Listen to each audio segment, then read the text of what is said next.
time it is when raging war is done. To smile at capes and purrs overblown. My fair Bianca, bid my fathers welcome. Brother Petruchio, sister Catherine, and thou Hortensio with thy loving widow. After our great good cheer, pray you sit down.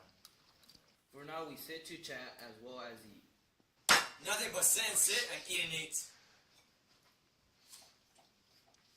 Padua affords this kindness, son Petruchio. Powder affords nothing but what is kind. For both our sakes, I would that word were true. Now for my life, Hortensio fears his widow. Then never trust me if I be afeard. You are very sensible, yet you miss my sense. I mean, Hortensio is afeard of you. He that is giddy thinks the world turns round. Roundly replied, Mistress, how do you mean that? Thus I conceived by him. conceived by me, how likes Hortensio that? My widow says, thus she conceives her tale. Very well mended, kiss him for that good widow. He that is giddy thinks the world turns round. Mistress, I pray you tell me what you meant by that. Your husband, being troubled with a shrew, measures my husband's sorrow by his woe, and now you know my meaning. A very mean meaning. Right, I mean you. And I am, indeed, respecting you. To her, Kate. To her, widow. 100 marks, my Kate has put her down. That's my office. Spoke like an officer, hot to thee, lad. How likes Bremio these quick-witted folks? Believe me thoroughly, but together well. Head and butt and hasty-witted body would say your head and butt or head and horn.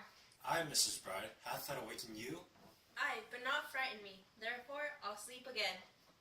Nay, that you shall not, since you have begun. Haven't you for better jester too? Am I your bird? I mean to shift my bush, and then pursue me as you draw your bow. You are welcome all.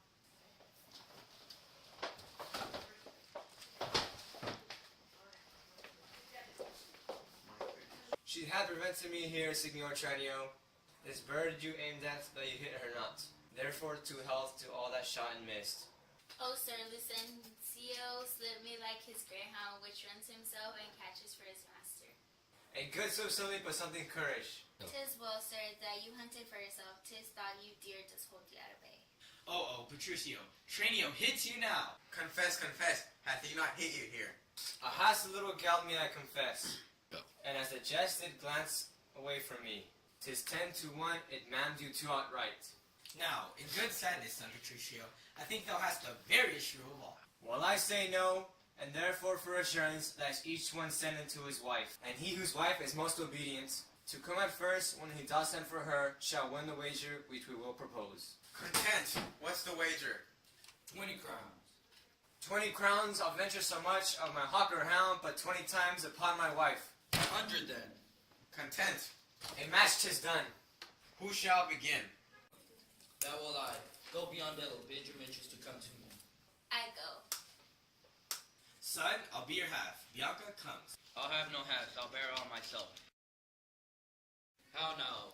What news? Sir, my mistress sends you words that she is busy and she cannot come. How? She is busy, she cannot come? Is that an answer? Aye, and a kind one too. Pray God to your wife and you naughty words. I hope better. Sir Abrondello, go and entreat my wife to come to me forthwith. Oh, entreat her. Nay, that she needs must come. I am afraid, sir. Do what you can. Yours will not be entreated. Now, where's my wife? She says you have some goodly jest in hands. She will not come. She bids you come to her. Worse and worse she will not come, all vile and intolerable, not to be endured. Sirrah Grumio, go to your mistress, say I command her to come to me. I know her answer. What? She will not. The fouler fortune mine, and there an end. Now, by my holy dam, here comes Katharina! What is your will, sir, that you sent for me? Where is your sister and Hortensio's wife? They sit conquering by the parlor fire. Go fetch them hither straight, if they deny to come. Swing to them soundly, forth unto their husbands. Away, I say, and bring them hither straight. Here is a wonder if you talk of a wonder. And so it is. I wonder what it bodes.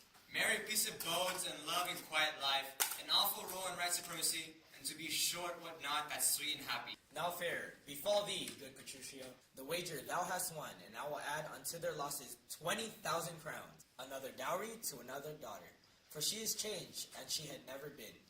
Nay, I will win my wager better yet, and show more sign of her obedience, her new built virtue and obedience.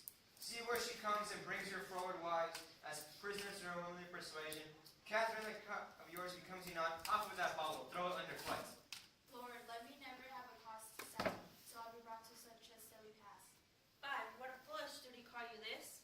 I would your duties were as foolish too. The wisdom of your duties, fair Bianca, had costed me 100 crowns since supper time. The more for you for laying on my duty.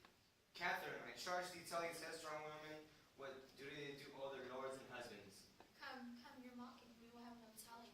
Come on, I say, and first begin with her. Shall not. I say she shall, and first begin with her. Fie, admit that threatening unkind brow, and dart not skullful glances from those eyes, to wound thy lord, thy king, thy governor. It wants thy beauty as frogs do vice the means. Confounds thy fame as whirlwind shake fair buds, and in no sense is meet or amiable. A woman moved is like a fountain troubled, muddy, ill-seeming thick, befred of beauty. And while it is so none, so dry or thirsty, will deign to sip or touch one drop of it. Thy husband is thy lord, thy life, thy keeper, thy head, thy sovereign, one that cares for thee, and for thy maintenance commits his body to painful labor, both by sea and land. To watch the night and storms, the day and cold, wist thou list warm at home, secure and safe, and craves no other tribute at thy hands. But love fair looks and true obedience, to little payment for so great debt. Such a duty as a subject owes the prince. Even such a woman owes to her husband, and when she is forward, peevish, sullen, sour, and not obedient to his honest will, what is she but a foul contending rebel, and graceless traitor to her loving lord? I am ashamed that women are so simple to offer war where they should kneel for peace, to seek for rule, supremacy, or sway, when they are bound to serve, love, and obey.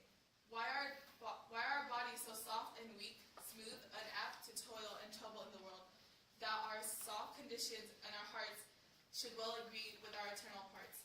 Come, you forward, unable worms.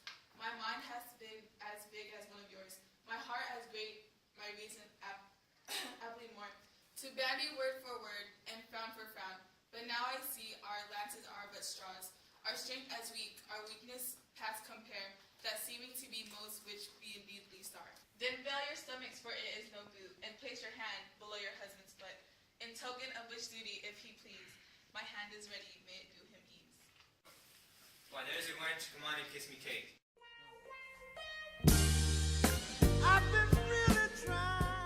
We'll go thy ways, old lad, for thou shalt have. Just a good hearing when children are toward. But a harsh hearing when women are forward.